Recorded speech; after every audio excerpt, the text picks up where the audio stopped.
anybody needs the bathrooms, they are down the stairs where you came up. We will be having some refreshments afterwards, so please feel free to stay with us. And also, GSB Connect. If you like tweeting at that, please GSB Connect and use the hashtag GSB Connect, and you will find us at UCT GSB. Wait a minute, just to see if I get my sound.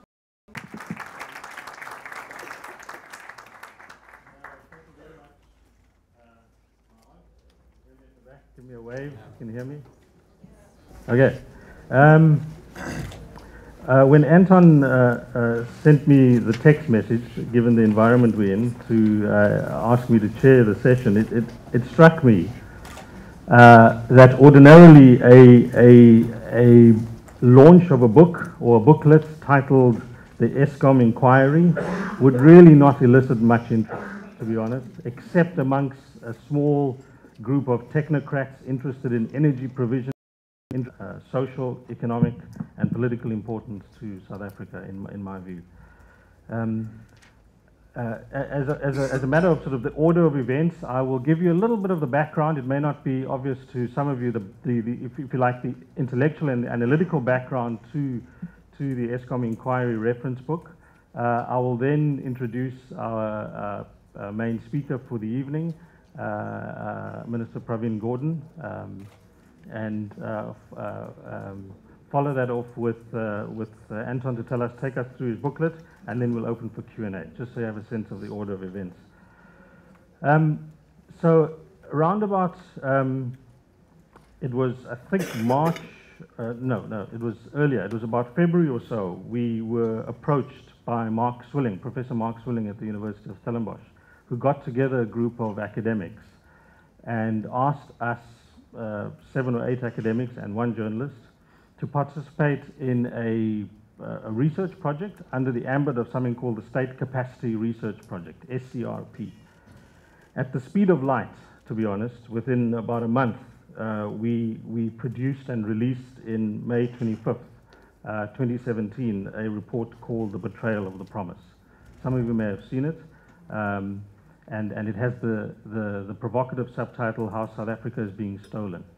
And that really was the beginning of, I think, the academic engagement with the issue of corruption. So why did we do it? And then I'll show you how it links to Anton's report, or the ESCOM report.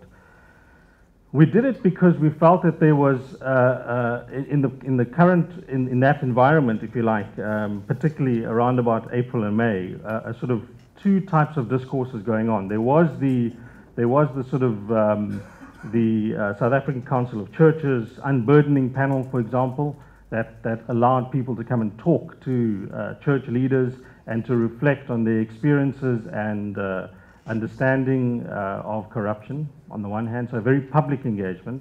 And on the other hand, you had a sort of fast-paced thriller type engagement with the Gupta leaks, all right, through the Daily Maverick and Amabungani and so on, which tried to take us through, but in a very over a period of time in the South African government, and how our state-owned enterprises in particular became points of leverage for acts of corruption. And it's really the notion of repurposing the state through state-owned enterprises for private gain, for rent-seeking, and for corruption that is the core of the analytical contribution of the Betrayal of the Promise report. But of course, the report, because it was done so quickly, really couldn't do justice to the pervasive forms of corruption, to the depth of corruption across all the different state-owned enterprises and parts of government. And I'll come to some other issues as well, but particularly around state-owned enterprises, but particularly something that we're working on, which is trying to understand the economics of corruption. And I'll leave you with 2 thoughts around what we don't understand about the economics of corruption. The first is the shorting of the bond markets, right? It is said by financial experts that the shorting of the bond market trades are obvious to see around certain political events, firing of ministers, hiring of new ministers, and so on. And it's very clear that insider information has driven those shorting periods in bond markets.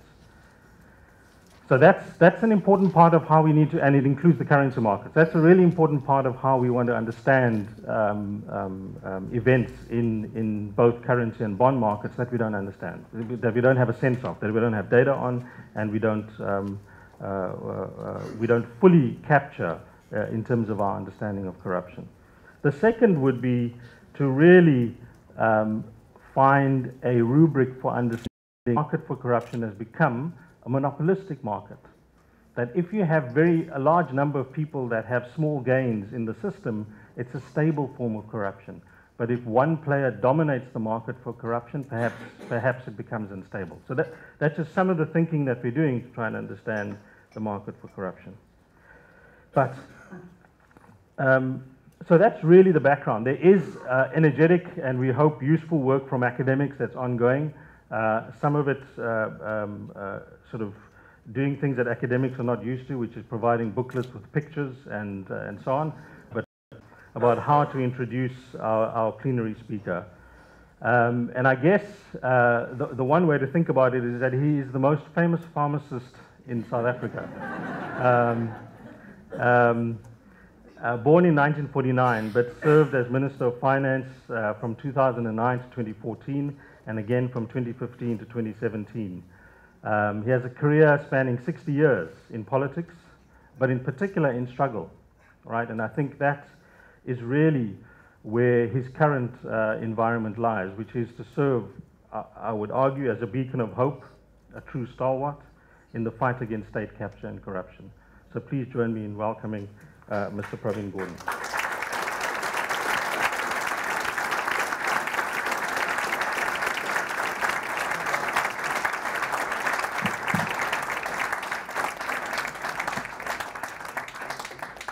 Well, good evening, ladies and gentlemen, and thanks for a very kind introduction. I'm too young to be involved in the struggle for 60 years, Arun.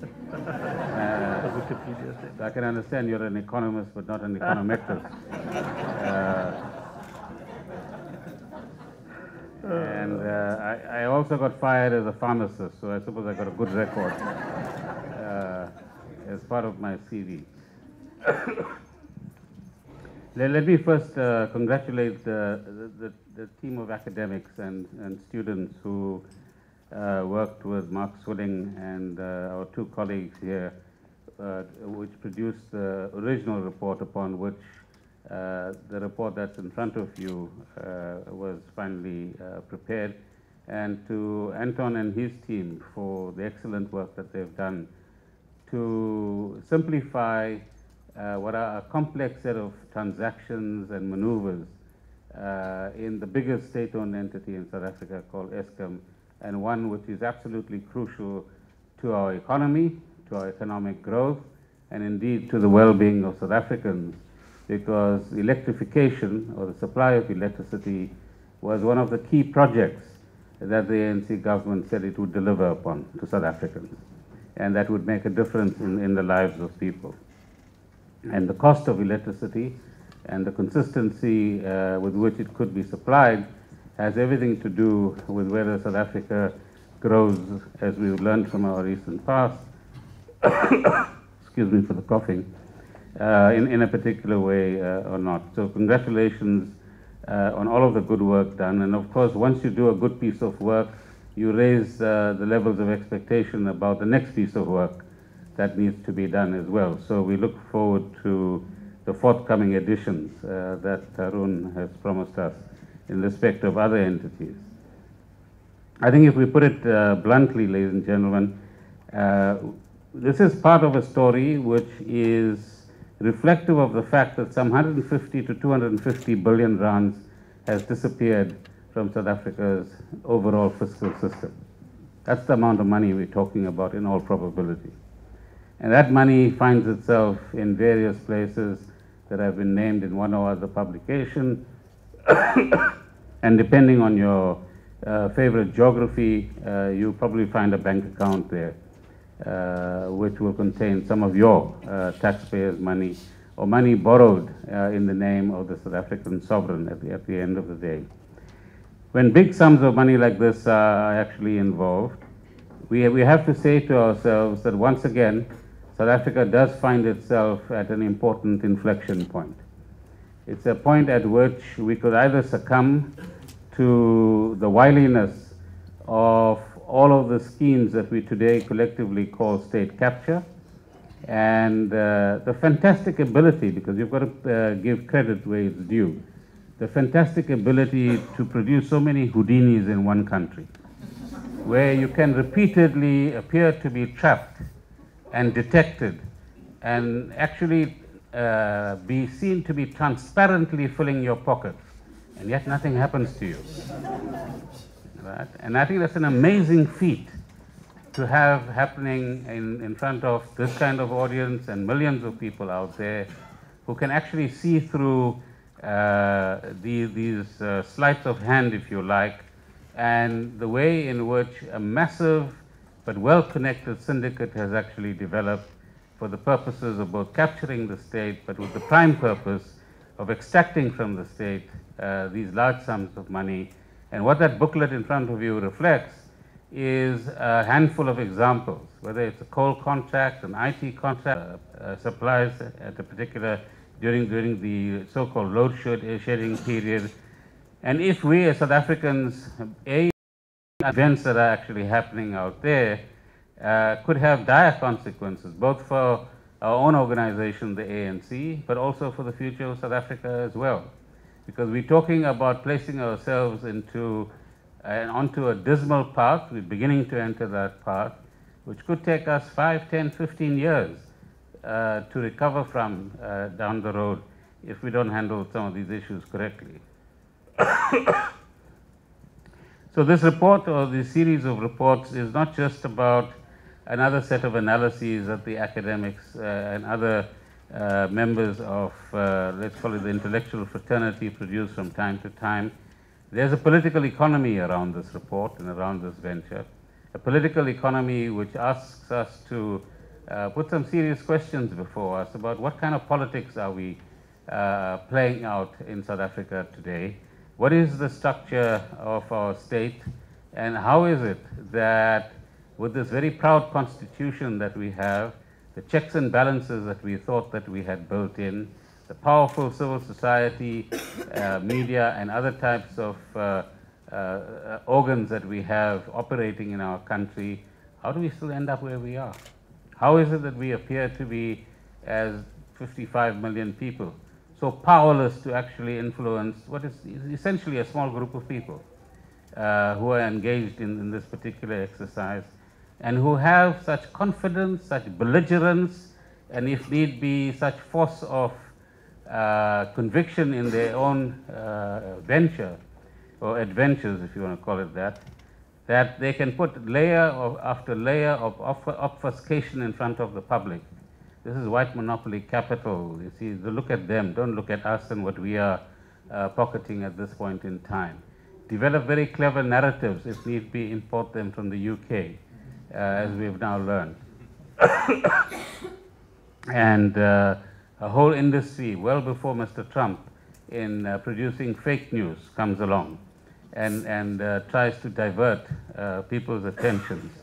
Twitter accounts get produced on a daily or hourly basis, depending on the occasion, and there's always a relationship between some event like this evening's event and the number of, what do you call them, bots these days. I'm not familiar with all that stuff. But bot could also be Bell Pottinger. So there's this whole industry that has been created, so to speak, in order to actually mask the true things that are going on so that the South African public can't quite figure out what is going on.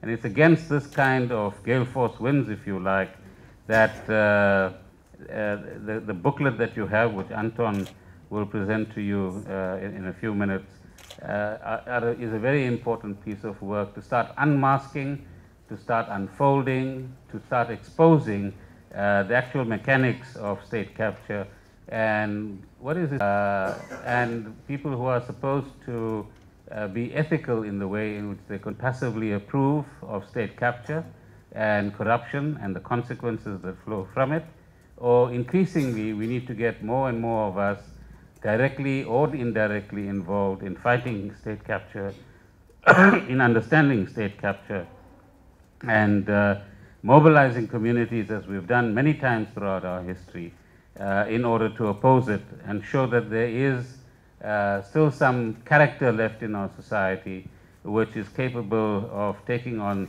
the new form of political challenges that we actually face. And the process of exposure must continue. I think people are getting a little bit punch drunk with the incremental disclosures around the so-called emails. So we've got to find better and cleverer and simpler and more cogent ways of telling the story that these emails tell about the levels of collaboration that we've seen in the process of state capture between people in the state, in ministerial positions, in officials' positions, in the private sector, and in other sectors of society as well, and the manner in which they've actually abused state power for very narrow ends. At the same time, I think there are wonderful opportunities that arise from the kind of exposés that have happened. It's once again asking us as South Africans to test the institutions that we've created some 20-odd years ago as part of our constitutional mechanism. It's asking us whether Parliament can truly hold the executive and various institutions of this government to account, and indeed the private sector as well, because the private sector is keenly involved in this. Whether the civil society actors are able to generate sufficient momentum on the one hand, but depth of impact on the other hand, and through the institutions that the Constitution provides for. But thirdly, make sure that a new sense of meaning and content is given to public accountability. Because one of the challenges I think that we face, which is where the relationship between civil society, the political institutions, and the academic and other institutions is evolving as an important factor, is how skills and knowledge that is available in wider South African society can be made available to those who are operating within these institutions and who want to ensure that the South African democracy that we created in 1994 is not totally corrupted and not totally sabotaged as a result of some of the events that are going on at the moment and the kind of adventures people are actually engaging in. But above all, public accountability doesn't just work in parliamentary committees. It works when you have a vigilant public, when you have an informed public, when you have a public that is able to take the complex and understand it in very simple terms. The one good thing that I'm sure most of you, if not all of you, would agree with is that we have a South African public that is very alive to what is going on. They might not know the finer details of what is the rate at which Eskom last borrowed a certain amount of money from a Chinese institution or some foreign institution, but I think there is a widespread understanding of what is right and what is wrong. There's a widespread understanding of who is right and who is wrong.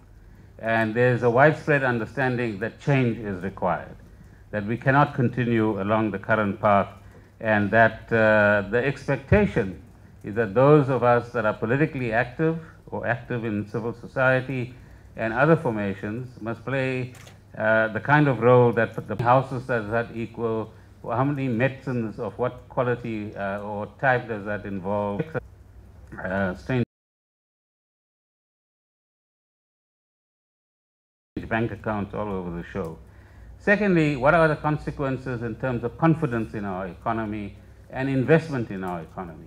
And how will that be reflected in the growth numbers? So today we stand up and we very blithely say it's unlikely that we will get to 1.2 or 1.3% growth in 2017, but that's not the issue. The question is, what are we contributing by allowing these things to happen to the fact that growth is declining at the rate it is, that unemployment is increasing to the extent that it is, the extent to which poverty is increasing in South Africa and inequality is not being resolved in South Africa as well, all of which are important national projects, if you like, that we should be attending to. So I think these are also questions which draw the so-called ordinary South African in and ask them to be part of this exercise and part of this engagement with the processes, so that this doesn't become an esoteric little booklet sitting on somebody's CV, with great apologies to Anton, but it becomes a vibrant tool in the process of struggle to sustain our democracy, to deepen our democracy, and to ensure that people continue to benefit from that democracy as well. Because therein lies what people are looking for, which is hope. That we're not living in a hopeless situation. That someday, the kind of role that the academics and students have played here is one I hope that will continue. It will increase in intensity, will help us to understand more of what is going on in other state-owned institutions. Secondly, that as civil society mobilizes on an even more vigorous basis than we've done up to this point in time, we will be able to get people in these institutions to put up their hands and say, I have information about what so-and-so has done to steal R500 million.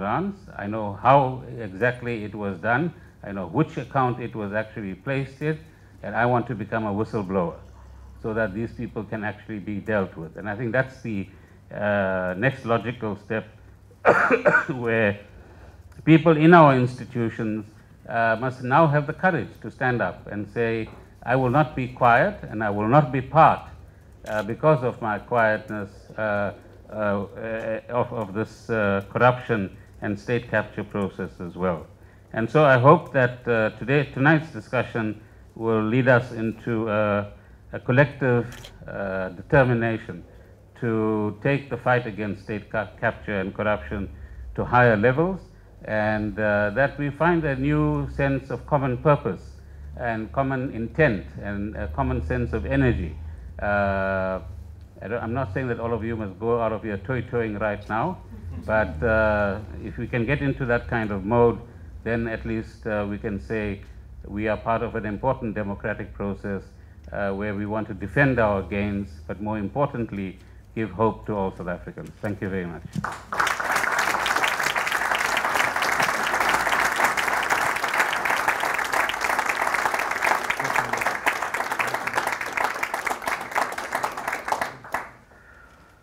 Thank you very much for that, Mr. Gordhan.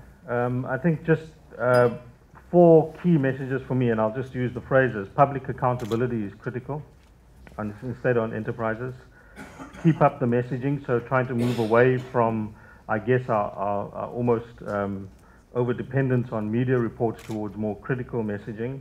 Draw on the skill set that we have in the country. So one of the things that's become clear to us is that there's a critical need for forensic auditing skills to figure out money trails and so on, financial experts on the shorting of the rand.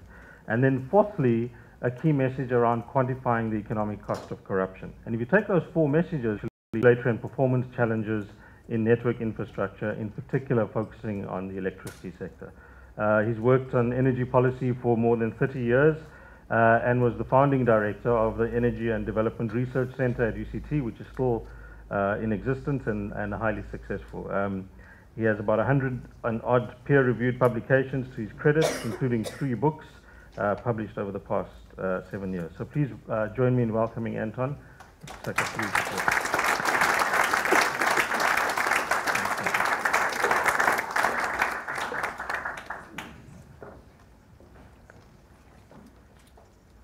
So let me also welcome everyone here. This is my academic home. And it's really nice to see so many friends, colleagues, compatriots here tonight. So really thanks for being to share tonight and for, I think, laying out in a very nice way how this bit of work connects to a larger academic and activist project around state capture. Pravin, thank you for illuminating admirably the concerns that have led to Parliament's inquiry into ESCOM. So thank you too, and I think I speak for everyone here, for your capability, for your integrity, for your bravery in holding the line against state capture and corruption. So,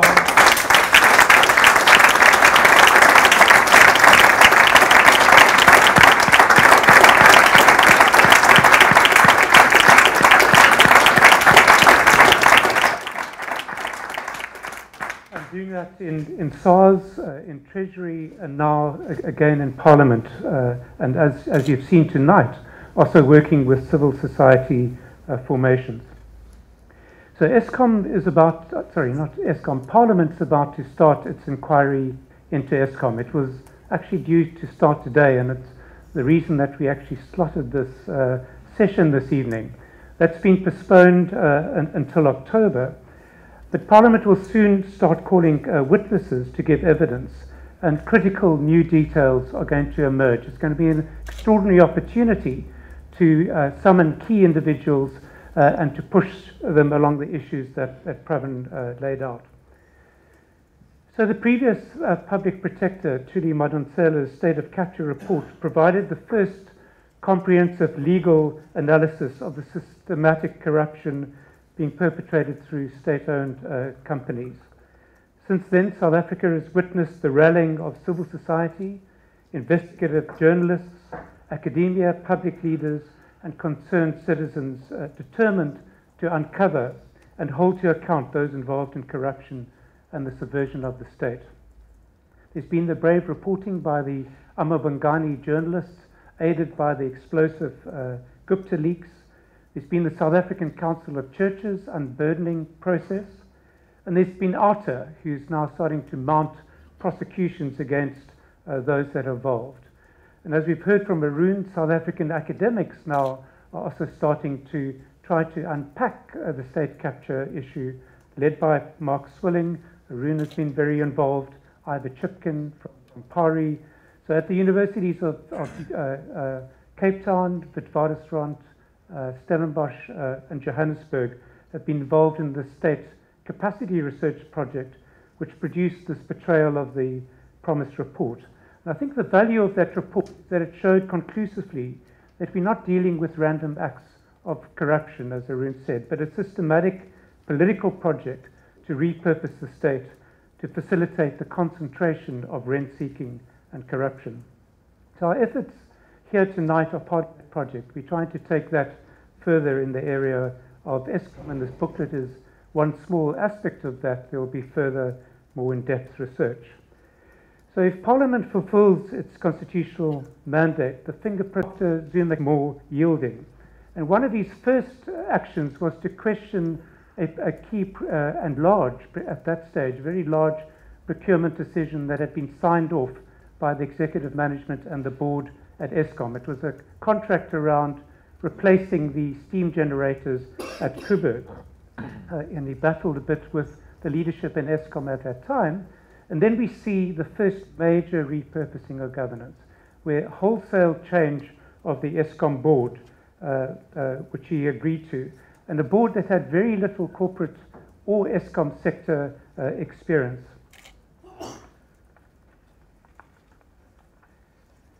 The previous decade, in contrast, had seen a relatively stable ESCOM. So we had seen a board under Rural Causa, a board that incorporated a huge amount of experience. We had on that board 3 respected CEOs of international utility companies.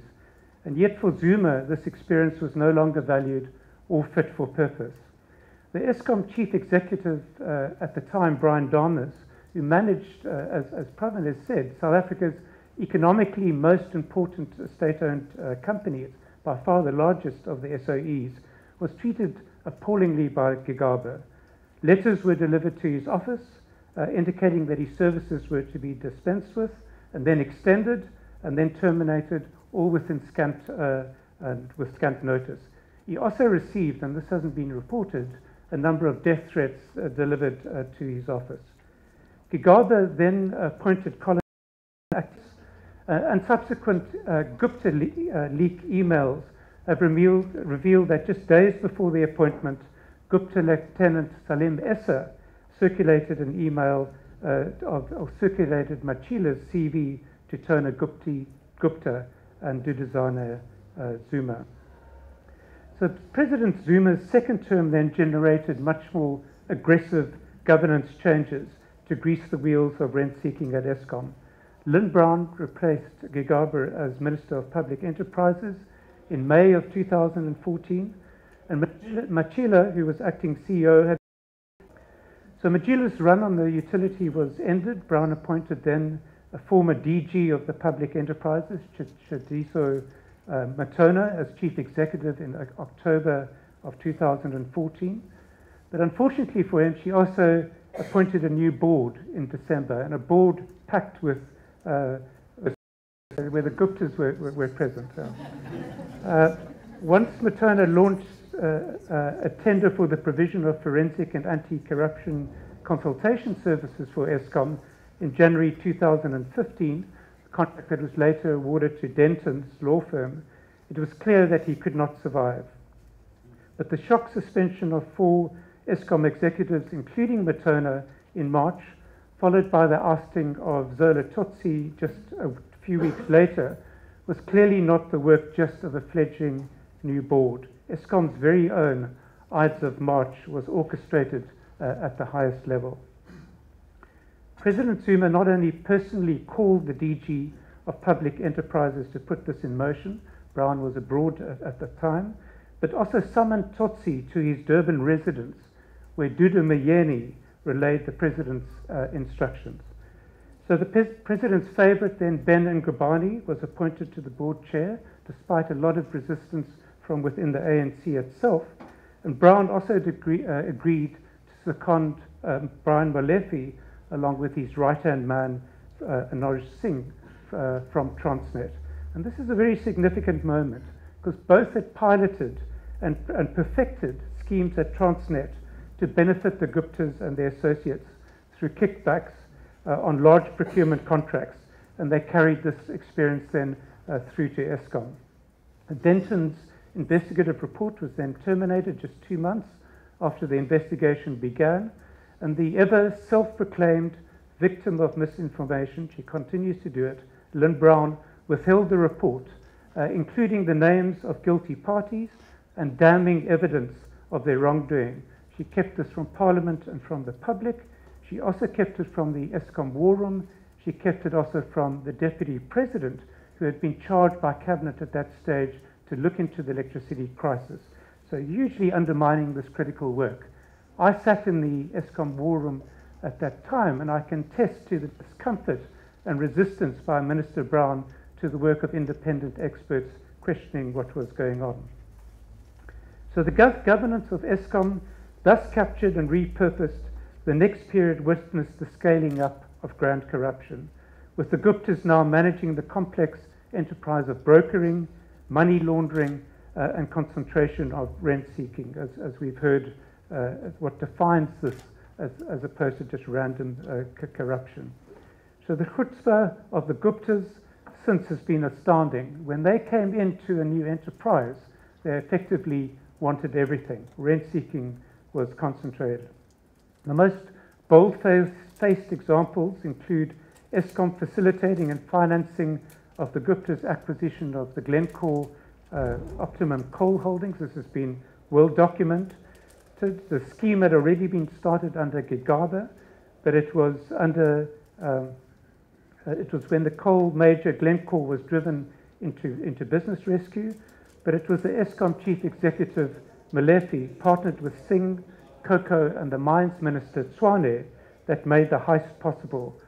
We've seen in the Gupta links they were flown to Dubai often, full expenses paid at luxury hotels, companies registered in their names, and bank accounts we suspect opened. As we know that Tshwane even accompanied the Guptas to Switzerland to seal the deal with the Glencore management and returned in a Gupta jet. So while Glencore was shaken down, Gupta's Tegeta company benefited from a Eskom guarantee of 1.6 billion rand, a hefty, unusual prepayment of about 600 million, additional lucrative coal contracts which made the mine more viable, and effectively then enabling the Guptas to buy the Optimum mine. I mean, this was not the only or the first attempt by the Guptas to target coal. Coal, Eskom's largest procurement item. They first started actually when Brian Damas was there, and the first time he met, the Guptas met Damas, they'd laid on the table a number of requirements, one of which was a contract to the Letaba mine. But this didn't make sense. Eskom builds its power stations effectively on coal mines and had long-term secure and cost-effective coal supply agreements with these mines. The Guptas, undeterred, then bought the Brakfontein coal mine and sought contracts with Eskom for the Majuba power station. But the Eskom staff repeatedly pushed back. They said the quality was not suitable, environmental permissions absent, and black empowerment credentials lacking. The Guptas, however, continued to push for a contract with this Majuba power station, and after Ben Ngubane came in as chair and Brian Molefe was there as CEO, they scored increasingly valuable contracts, starting from 65,000 tons per month, up to 100,000 tons, then up to 200,000 tons a month, and contracts extending from 5 years through to 10 years. All these contracts have been subject to intense Treasury scrutiny, and we suspect this will lead to prosecutions as a result of breaches of the Public Finance Management Act. So the squeezing out of Glencore is not the only event. Many of the other coal majors have also been subject to this kind of squeezing out, particularly Exxaro, and I think we haven't had enough reported on this. Eskom has systematically failed to honour its investment obligations, prematurely terminated coal supply contracts to its Arnott, Majuba, Tutuka, Kamati and Matli power stations, sometimes to the advantage of Gupta mines, but always at higher prices and involving massive costs to road and the environment, as thousands of trucks transport this coal to these mines as opposed to the conveyor belts that would have come from adjacent mines. Eskom's latest mega power station, Kusile, was planned to be located on the last contiguous large coal deposit in Mpumalanga. It happened to be owned by Anglo, the resource, the new Largo deposits. Heads of agreement had been settled between Anglo and Eskom. Everything was set for this investment to proceed so they could develop the mine in time for Kusile. But when Gigaba came in, without any reference to any government policy, legislation or regulations, determined that Eskom would only contract with coal companies that are 50 plus 1% black owned. Anglo's head office in London demurred, and the development of this mine is on ice. Coal has been tracked in to power Kusile's first power unit, obviously at huge cost, but this is entirely unsustainable for the entire Kusile power station. So we have an unresolved issue going forward there. And then we know from what we've been reading in the press, Eskom has also funneled 500 million into the advisory firm Trillion, majority owned by ESSA until recently, under the pen of CFO Ajal Singh. An independent review, which Eskom lied about and ignored, flagged these deals as irregular.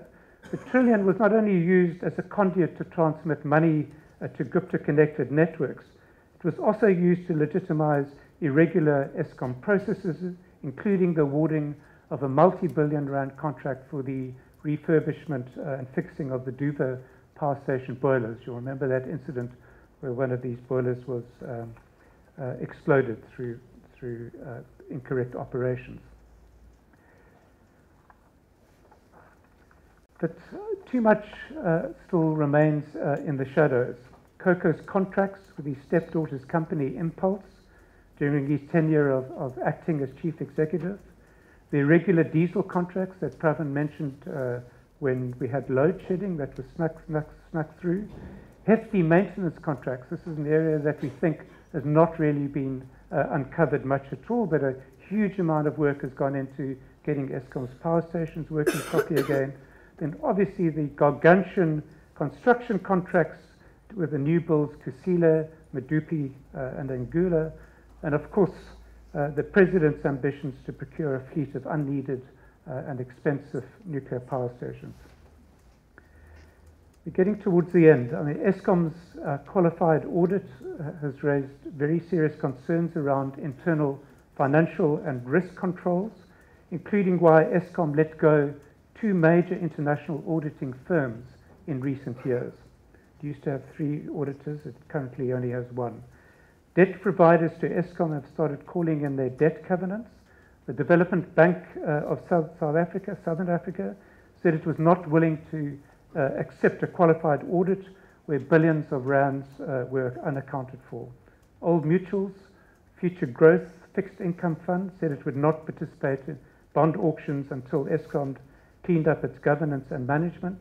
And international development finance institutions such as the African Development Bank, the European Investment Bank, KfW, the German finance institution, have all written to Eskom expressing serious concerns.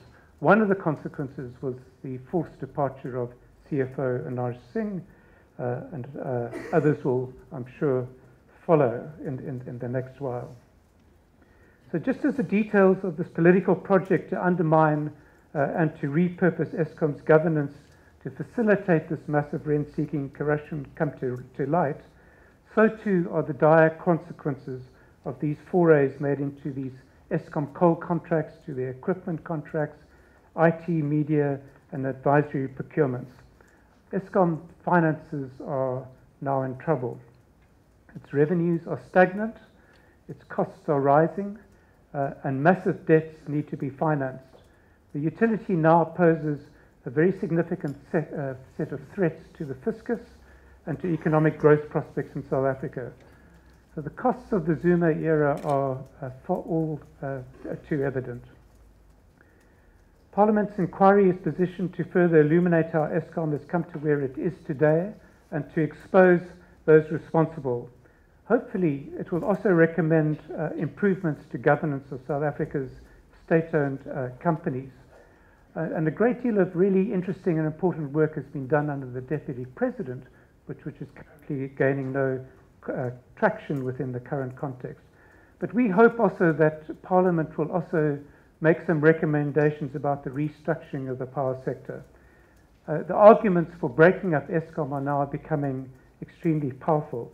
At a minimum, to unbundle the generation business of Eskom from the grid so that you can have an independent grid that can contract independent power producers on a fair and equal basis, particularly renewable energies, but also to contract complementary power, flexible power that is important for system stability, including distributed generation, but also demand-side management. So these reforms are not just, and shouldn't be dismissed as being ideological, they're practical in their effect because they change the governance arrangements in the sector, they change the incentives, and they make rent-seeking a lot harder. So each of you have received a copy of our resource booklet. I want to acknowledge the work of my colleagues that has gone into this. Firstly, Katrina Godino, if you can put your hand up, please, Katrina, if I embarrass you, was my co-author, and sitting next to her is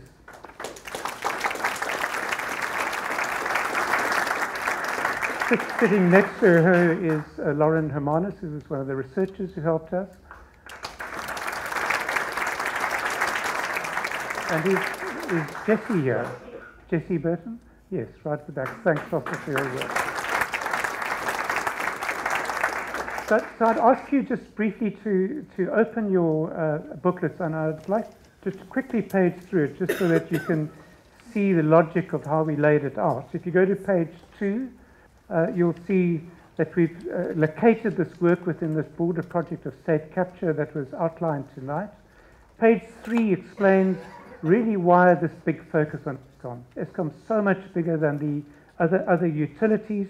It has revenue that is 6 times that of SAA, 3 times that of Transnet, by far the largest assets, 710 billion rands worth of assets, and you'll see its revenue 177 billion, expenditure, net operating expenditure, 140 billion. So this is one of the state's largest procurement budgets, and the biggest lump of that within that is coal. And so it's no surprise that coal has been one of the big targets. If you go to page 4 and 5, it's a very busy timeline there. Pravin did tell us to connect the dots, so that's what we try to do here. We've color-coded this so to make it a bit more sense. So the red would be governance interventions, the black sort of significant incidences around coal. We didn't follow nuclear so much. We will be doing that in the future.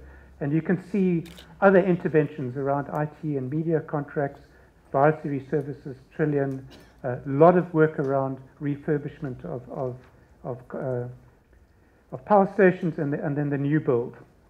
If you go over the next page, then we really talk about how governance at Eskom was repurposed. And if you go over to page 8 and 9, I think, and this is one of the reasons we put these photographs in, not just so that they know who to call before the parliamentary inquiry, but actually these 2 pages show in a very clear way what happened in the past. And you've got the Gigabe era and you've got the Brown era.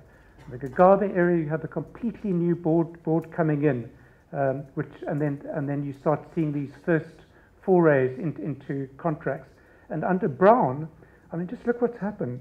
Not only did she gut the board again and stack it with Gupta associates, but it's been an enormously unstable time. She's had 3 chairs of the board in her, how long has she been there? 3.5 years. I've spoken about the Kubrick generators, the New Age breakfast deal, page 12, the T-Systems contract. And by the way, you see again a kind of pattern is that often is followed here. The Eskom staff, technical staff and commercial staff run what it looks like a good procurement process. They make their recommendations, and then we see the overturning of these recommendations, first at executive level, and then on the board tender committee. Trillion would come in and give some advice around value for money, and then the tenders get shifted to favoured clients. On page 14 and 15 shows you the kind of timeline around coal and how some of this squeezing out there's been of the majors. That all goes, the big coal story is really told in the next few pages, and then right on page 18. And it's not surprising that that's the area that we see most of the questions that we've suggested the committee might consider when they bring people to the committee. Page 20, the trillion and the impulse issues that I spoke about. And then we end with a number of issues, as I said, which we still think are not adequately exposed. So the issues around the coal contracts, sorry, not coal contracts, the maintenance contracts on coal power stations, the diesel contracts, nuclear, etc. So a number of things that we still need more information, and where in the parliamentary inquiry we potentially could see more coming out. And Chair, I'm going to end now by just saying recommendations. So we hope, as I've said earlier, that we don't only shine the light on corruption, we don't only shine the light on those that are culpable, but that this inquiry is also used as a kind of renewal, that recommendations are then made around improved governance, and recommendations hopefully also that will build the momentum for restructuring the sector. So Pravin, when he was finance minister and since, has been challenging us to connect the dots. As academics, our job is to make sense of complex situations and to explain these. And we're acutely aware that the ongoing revelations of corruption can lead to general public fatigue, but we hope through this exercise of joining the dots that this booklet will contribute to the empowerment of civil society, journalists, concerned members of the public here. Just so that in part we can follow Parliament's inquiry well and bring to light what has happened in Eskom, but finally also that we together can all fight for a better future. So thank you for your attention, and we'll I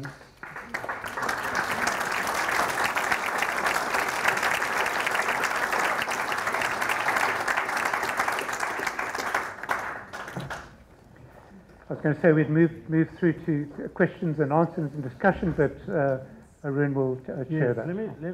Let me just, it just struck me, and I promise I won't be long, that in the state capture report, in the betrayal of the promise report, we refer to 5 steps to repurposing the state and undertaking corruption. And it's incredible, and we did it only in the case of Transnet.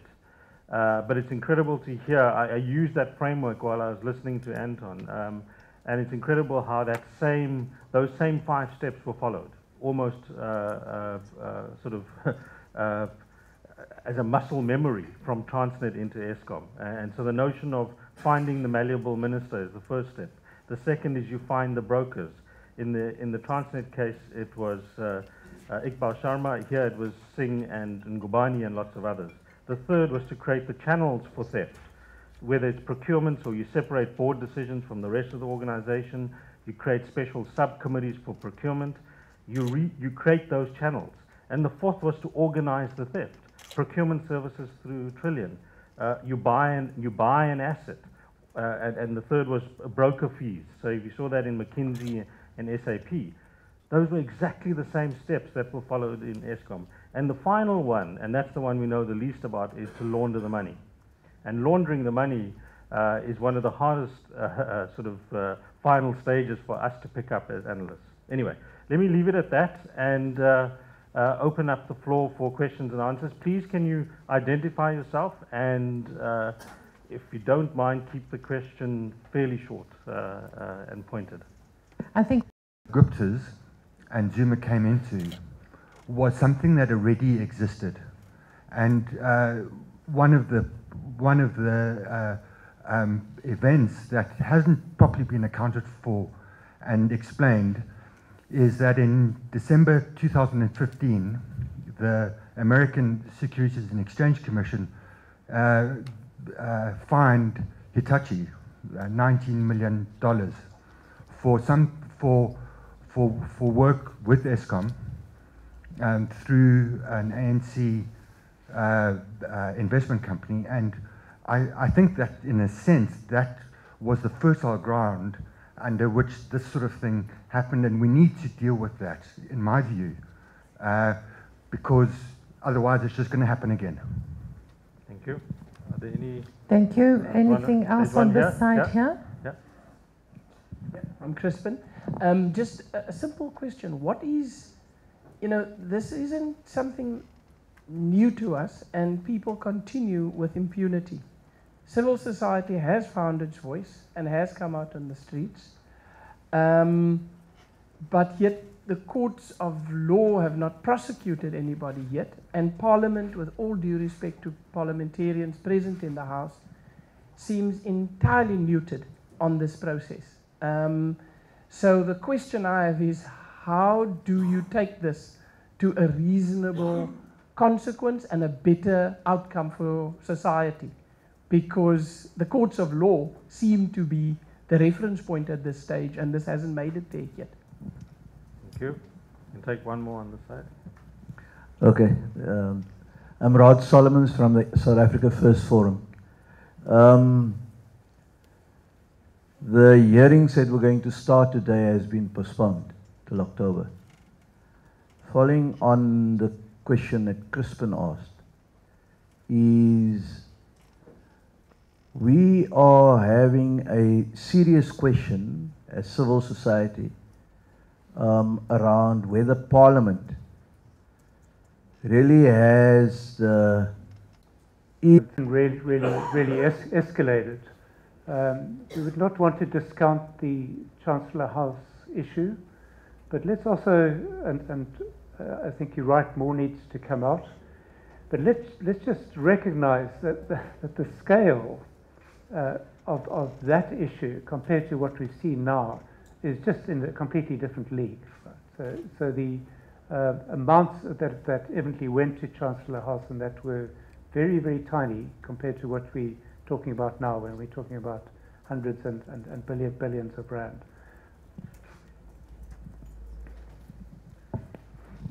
On the question whether Parliament has the teeth and the muscle, I think there's been a series of unfortunate delays, so that's regrettable. Partly through the scheduling process, partly through delays in Parliament indicating what kind of support would be given to the committee, and much of that was resolved in the last, say, 10 days. Excuse me, 10 days or so.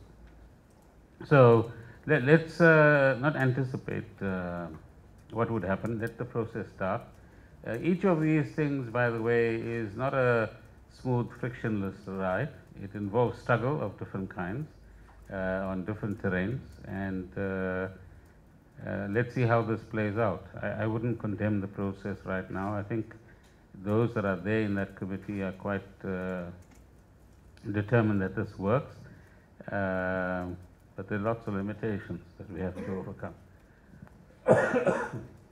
On Crispin's point about no prosecutions, I mean, that's a question that we need to ask louder and louder. And the answer is a self-evident one. It's no mystery as to why, we'll still be asked about the rogue unit in SARS after all the things have been answered a long time ago. But with these tens of thousands or hundreds of thousands of emails moving around, enough financial information about what's being filtered away, and so on, you're not going to get any attention given to that. And that's because many of those institutions are part of that state capture. So the question really is, what do citizens do about it? Otherwise, we'll just sit here and we'll point a finger, each one to the other, and say, you're not doing enough, right? Whereas the problem is a structural one, which requires a very different kind of answer, I think. Perhaps we could take the side. I'm going to take on this side now? Yeah, this side. There's 1, 2, 3, 4. Let's take all 4. 1. Thank you. David Sineke. Quick questions to you, Professor Hurin. And I'm the chair. The questions go to Anton. Hopefully somebody will answer. Are we not waking up to reality? I come from the oil industry, and Enron has been a case in point. And Enron has been a case in point, which is an American company. Well, it's no longer there. But what I'm saying is the state of looting in that environment happened in a very sophisticated, so to speak, country with 300 years of democracy and courts, etc. So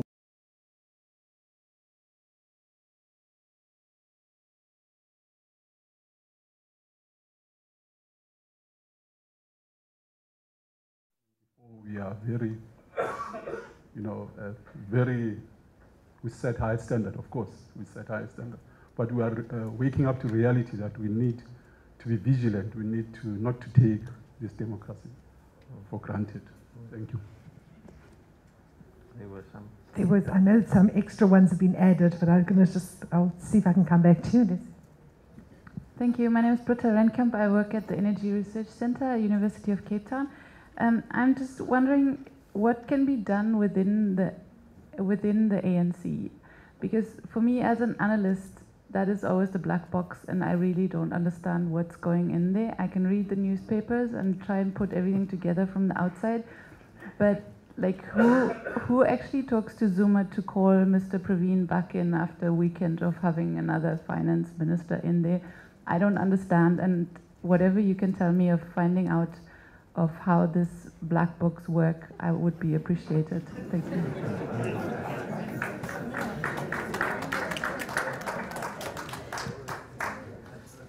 Anton, this question is directed at you. You have cocoa in your book, and cocoa started the campaign to undermine renewables by saying that it was much too expensive and Eskom couldn't afford it. The president you speak of has appointed a new Minister of Energy. She steps in and immediately says, after 2 years of the industry waiting, with a very clean, it's been clean since the start, procurement program, the minister says, I've got a number and it's 77 cents, please come and close with me. My question to you is, it's more asking for advice. If the industry goes to essentially do what Cocoa started with this new minister and does its best to satisfy her and somehow close, is that not us being complicit? And should we rather be standing up saying, well, we started a program that was completely clean 2 years ago and we're going to hold you as government to it? Thank you. Julian Rumbelow. I work with the Department of Environment in the Western Cape, Environment and Development Planning. My question is firstly, I want to just say thank you to all the work that's been done from the start of this project up until now. Well done, and if there's any way to possibly make the work visible and inclusive and participatory so that we can draw on the experts that are out there in different areas, that would be a suggestion. I was going to ask Pravin Gordhan, the Honourable Pravin, a hard question about why this continual loyalty to the ANC, but I won't ask that question. I'll ask him rather a question about the Constitution in South Africa and the fact that we have a system that is designed to empower parties, and is there not perhaps a design flaw there? Should we not be voting people into Parliament and securing them and making them safe so that their decisions can be made free of the party system? Okay. And perhaps if that is a route to uncapture the political capture across the board, not just from the ANC but from elsewhere of the economic system in South Africa, can that perhaps be a rallying point for civil society to say, listen, we need this design change? I think there was one right in front. We'll just take this last one.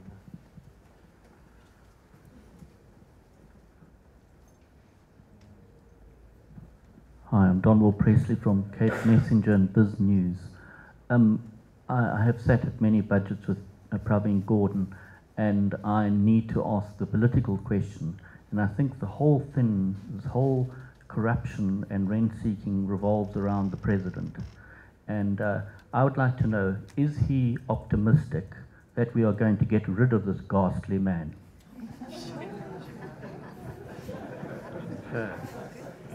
I'm going to turn the cameras off.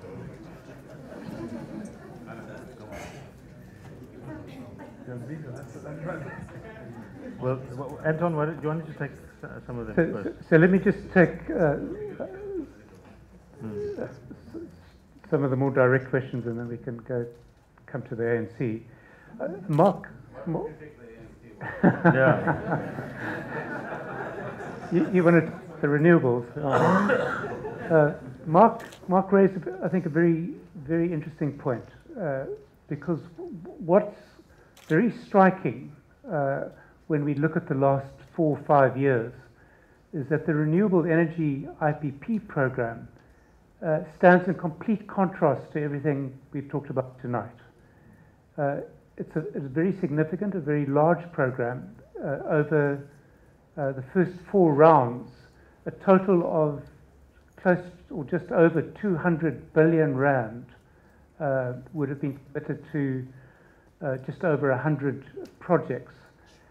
And there's not been one allegation of any corruption or anything that would warrant some kind of legal challenge or an investigation. And that's an extraordinary story, because that program attracted close to 400 bidders.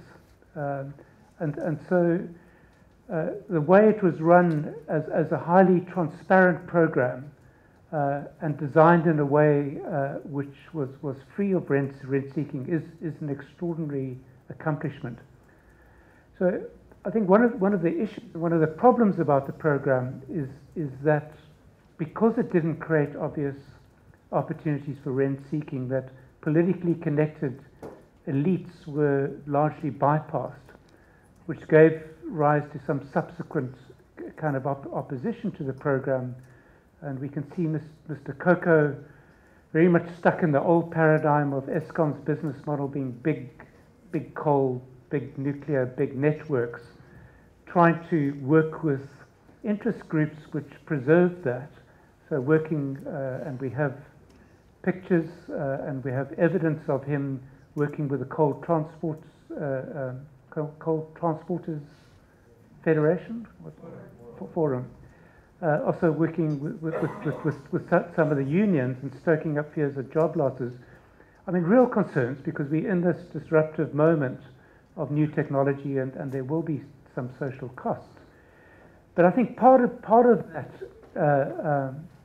push against renewables was also definitely this issue of that the rent-seeking opportunities were not there. So I mean, I would turn your question back to you. You're part of the industry, and I think it is a very serious question around how the industry now deals with this new reality, where a clean tender was run, successful bidders were announced, and then it was delayed for 2 years by Eskom, and then the new minister, says let's renegotiate the prices, which has hugely damaging consequences to the investment climate and to trust and belief in government running this kind of process going forward. And as I say, the irony is that this is the cleanest public-private procurement program that government has ever run. Certainly the largest and most successful. So it's a big issue there. Okay. We have the Honourable Mr. Hanekom, who will take some of the ANC questions. Can we give him who said that?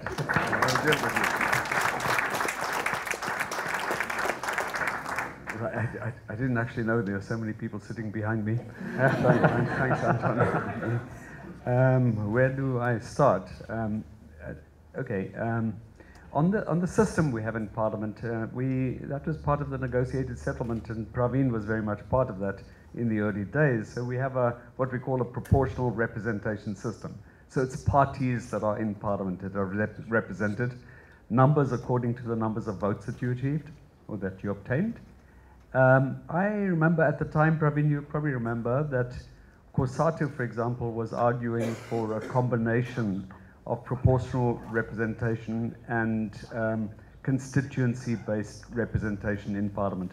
But that's a debate that has to happen, but that's the system we currently have. So it's not to say that it's going to be there forever, but to change it, it will require a constitutional change, and it will require all parties to want that change. Otherwise, it won't happen. So it comes with its, I think there were reasons for going that route in the beginning, but I don't want to go into too much detail into that. The African National Congress, that's our organization. Anton and all of the policy work that he's been doing over the years, a lot of it was for the ANC. A lot of people sitting here have done work for the ANC or have been or still are members of the ANC. So let's just take a quick look at, well, you know, why are we still members of the ANC? Because, well, frankly, the ANC is the governing party, is the ruling party. The ANC has made pledges to the public, and the ANC has to uphold those pledges. So while we are in the ANC, we've got to fix it. And so that's the business we're in at the moment, to try to fix it. It's gone horribly wrong. Many things have gone horribly wrong. Our task is to fix. Because if we say, well, okay, we'll walk away from it, you will suffer, you will pay the price if we all just walk away from it at the moment. So it doesn't mean that we are there forever and ever, but for the moment we are there. And we are there with pride. We haven't lost that, because the pride of having brought our country to its freedom, having brought freedom to our country, pride in many of the things that were done post-1994, fantastic things that have happened in our country, and so easy to forget those things. And then, because right now the dominant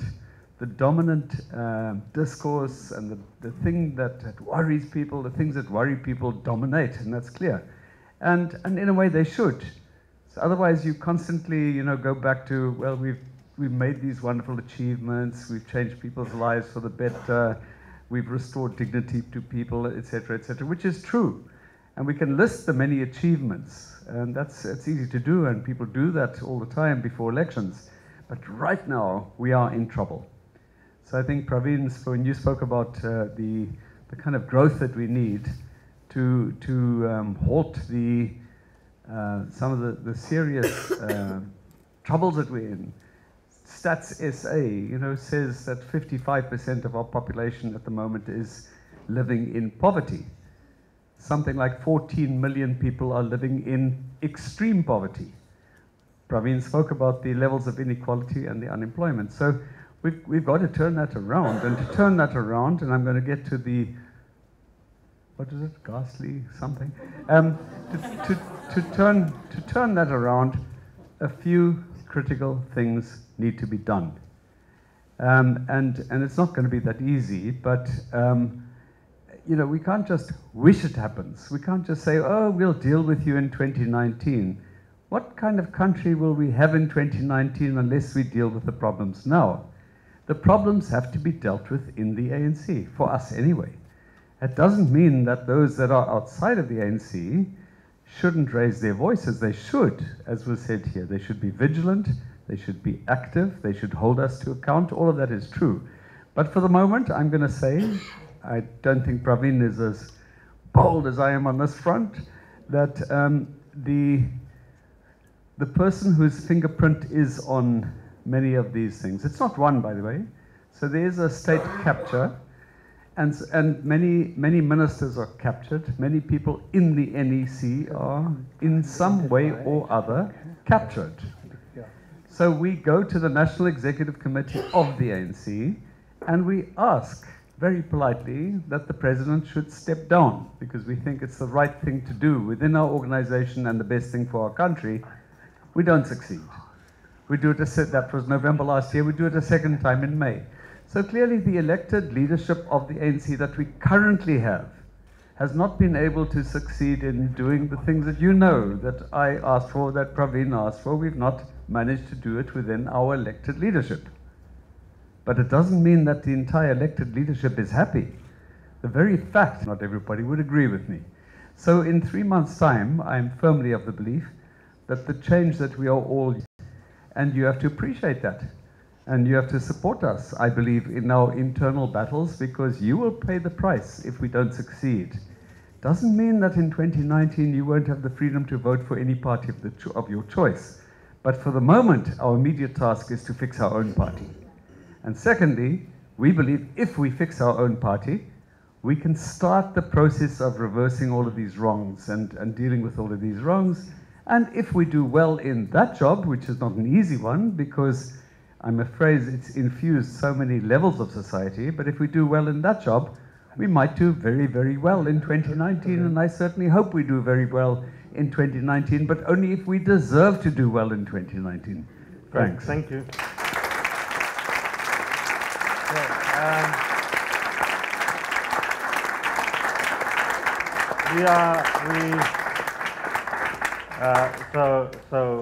Mr. Gordhan sleuthfully avoided all the political questions. Oh, okay, well, right. You're going to take the...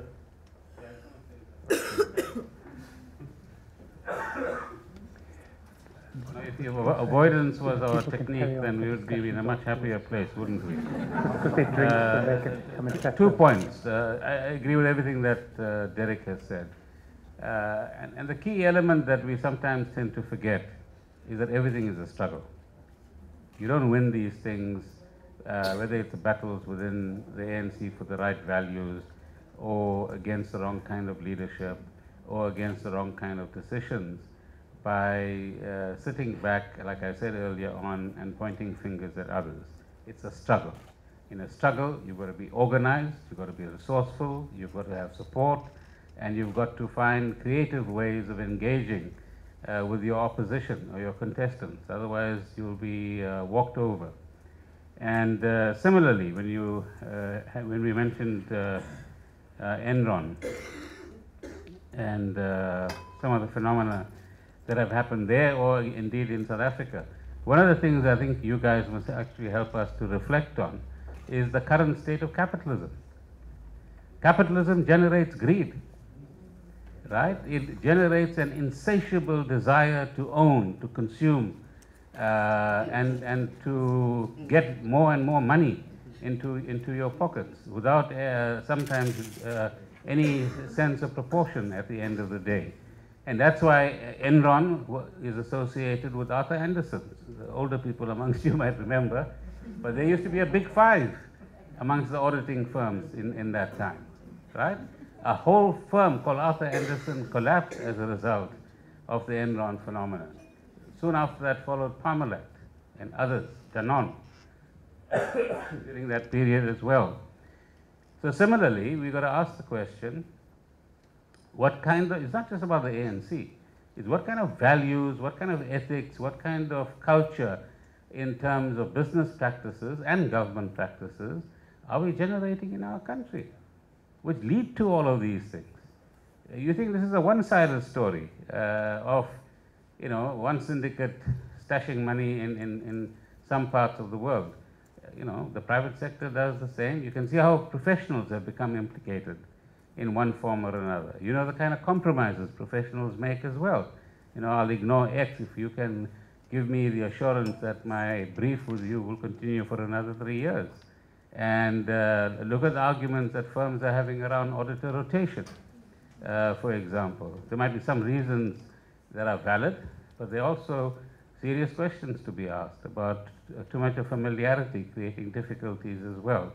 So I think the systemic look at both the politics, but also the nature of the economy and what it generates as behaviors is something that we should examine a lot more closely, and how that leads to state capture, how that leads to corruption, and then that brings us to the question of the excuse me, the ANC itself.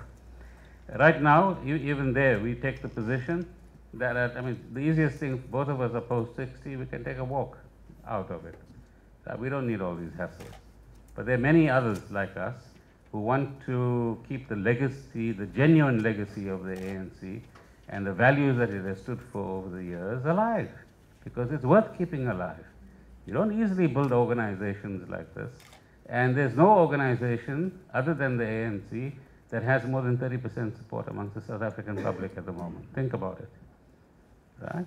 So in the hearts and minds of most South Africans today, the ANC, as what some of you would call the brand, is still a powerful brand. I think you mentioned it earlier on.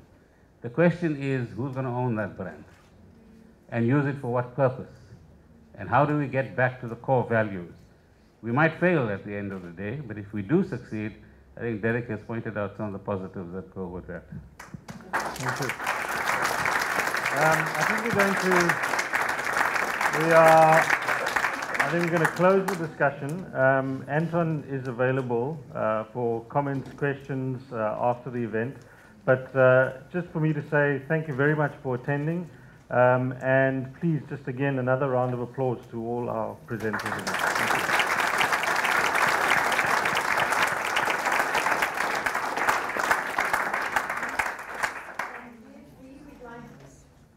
This side, we'd like to thank you as well for being here, and we'd like to thank our speakers just in a small gesture. Last year we celebrated our 50th anniversary, and we had lovely bookmarks made. So I think it would come in handy because a lot of people don't read books anymore as such in paper form. So I'm glad to see that we've got a booklet for you, and just thank you very much for your time that you've spent here.